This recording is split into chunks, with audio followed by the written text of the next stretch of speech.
Talking about broadband for the island and improving broadband on the island. Now, it may sound a little pipe dreamish for you, but for the last 2 weeks here at Town Hall, we didn't have phone service. And our internet server was down. We've been fighting over and over again to get it improved and to get it to work. And even when it does work, frankly, we have some of the worst internet connectivity in Western New York. It just is not good on the island. We do not have the infrastructure for that type of technology. And it worries me when I see the high school and I realize what the high school has, and they have this great facility, but I think about that slow internet going into that facility. Now, what other communities have done is they created their own broadband networks. And it's actually cheaper than you think. I've spent the last month, and Bev has done a lot of work on this too. There's a lot of money available when we do projects together with the school to get broadband put in.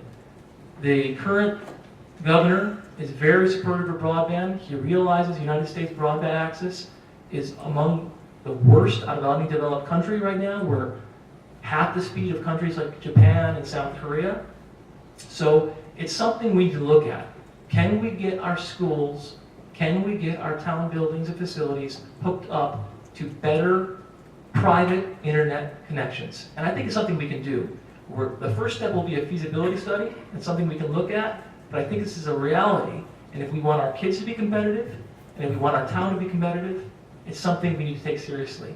With that, I'll pass it over to Bev. Do you have any more comments? Yeah. And thank you for laying that all out there. I'm getting to lose my voice. I'm the liaison to the Cable and Communication Board. This would fall to, and I've already talked to them. They're very excited about exploring this. Possibility of a dark fiber project. There is a cable already going right up the thruway, a state cable that we could connect to. And a brief meeting with Robin Quietek, the director of instructional technology here, and she expressed interest and was very excited about doing a project like that. So, and she is also on the committee. So I'm proposing that we set up a workshop with the interested parties from this board to start to explore a partnership for this venture. And the first thing that we would do to explore is whether we could do a feasibility study, look for the funding through state, federal agencies. I've already done a lot of research, and there is money out there for joint projects. I'd also like to expand that to possibly include the library, which is a county building, I believe, so that we connect all of our community buildings.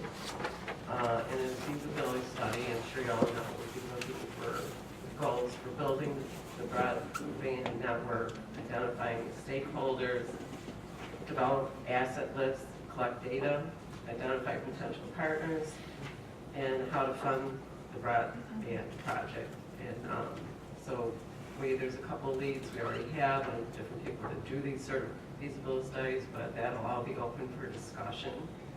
So, and talk about amongst yourselves. Hopefully we can put a committee together to meet with my committee and start a conversation. I think it's an exciting project. I think it's something that's long overdue. It seems like a frivolous project, and you think, well, why do we need that? Well, we need that because we're not even close to the minimum recommended standards for communities of our size.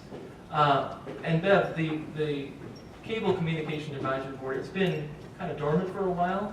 I know you're taking a lot of work to try to get that revitalized. And I think, like you said, whether we can do it or not, we'll have to see. But the first step is a feasibility study. And if we can figure out a way in the process to also save money for the schools who pay a considerable amount each month to Time Warner, that would be great too. So there's a lot of components of this we need to look at. But I think it's something that we have a duty and obligation to look at for the students and also for the citizens of the town. Right, because eventually, if once the network's in place, it can be expanded to residents. I mean, so it could be a phased type of project that could benefit the whole community, and obviously would benefit the community by not using as many tax dollars. I'll just add one more thing, and we'll get additional comments. I want our kids to be able to talk to the world, and they can kind of do it now, but it's a really slow conversation.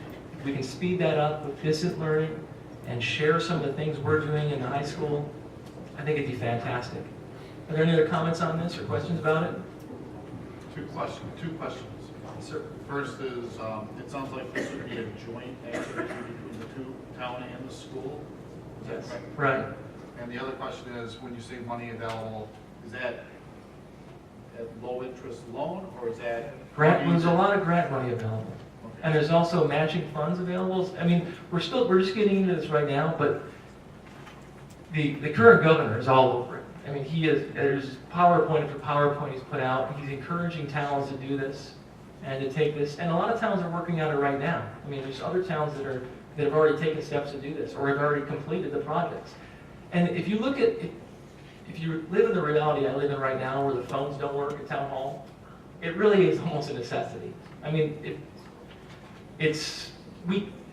all last week, the Gold Bank Center, no internet, no connectivity, no phones. We had people trying to get their taxes done, they were looking for help, and they couldn't get online. It's a real issue right now. Our infrastructure for this stuff it's terrible.